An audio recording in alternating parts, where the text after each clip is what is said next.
sound of a crackling fire and distant panicked shouts, then fades to a soft ambient hum. Welcome to Mystic History. Ever woken up in the middle of the night to a strange smell? Maybe burnt toast? Imagine waking up to the smell of your entire city burning. That's exactly what happened in London, in the early hours of Sunday, September 2nd, 1666. The story begins in a tiny bakery on a street called Pudding Lane. The baker, a man named Thomas Farriner, had forgotten to properly put out his oven fire the night before. A tiny spark, a seemingly insignificant mistake, was about to unleash 4 days of absolute hell. Now you have to picture London back then. It wasn't the sprawling modern metropolis we know today. It was a tinderbox. The houses were crammed together, built mostly of wood and pitch with straw-stuffed walls. The streets were narrow, winding, and filthy. On top of that, London had just been through a long, hot, dry summer, and a strong easterly wind was blowing. It was the perfect storm. That little spark in the bakery quickly became a flame, which then leaped to the hay and firewood stored nearby.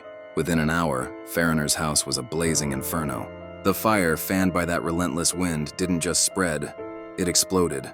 It jumped from one wooden roof to the next, devouring everything in its path. People woke up in a panic, but at first, many, including the Lord Mayor, Sir Thomas Bloodworth, weren't too concerned. When he was woken up and told about the fire, he famously said, "Pish, a woman might piss it out," and went back to bed. He couldn't have been more wrong. By Sunday afternoon, the fire was an unstoppable monster. The flames were so hot they were melting the lead off the roof of St. Paul's Cathedral, which poured down into the streets like rivers of molten silver. The sky glowed a terrifying apocalyptic red, visible for miles around. People weren't just fleeing with their belongings. They were scrambling for their lives, trying to get to the River Thames, where boats were their only hope of escape. The famous diarist Samuel Pepys wrote about watching the fire from the river, describing it as a most horrid, malicious, bloody flame. For 4 days and 4 nights, London burned. The fire created its own weather system, with super hot winds sucking in oxygen and fueling the inferno even further.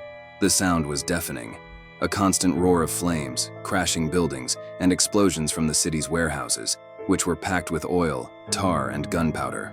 So how did it finally end? Well, on Tuesday, the wind finally started to die down. But the real turning point came when the authorities, taking a cue from the Navy, decided to start using gunpowder to blow up houses in the fire's path. They created fire breaks, wide open gaps that the fire couldn't jump across. It was a desperate, destructive measure, but it worked. By Thursday morning, the Great Fire was finally under control. The aftermath was staggering. 4/5 of London lay in ruins. Over 13,000 houses, 87 churches, and countless public buildings, including the iconic St. Paul's Cathedral, were just a mountain of smoldering ash. Miraculously, the official death toll was incredibly low, just 6 people. But most historians now believe the real number was much higher, as the poor and unknown were simply incinerated, leaving no trace. From those ashes, however, a new London was born. The city was rebuilt with brick and stone, the streets were made wider, and a new, more magnificent St. Paul's Cathedral rose from the rubble. The Great Fire of London was a catastrophe of epic proportions, a terrifying chapter in history that started with a single, forgotten spark in a baker's oven.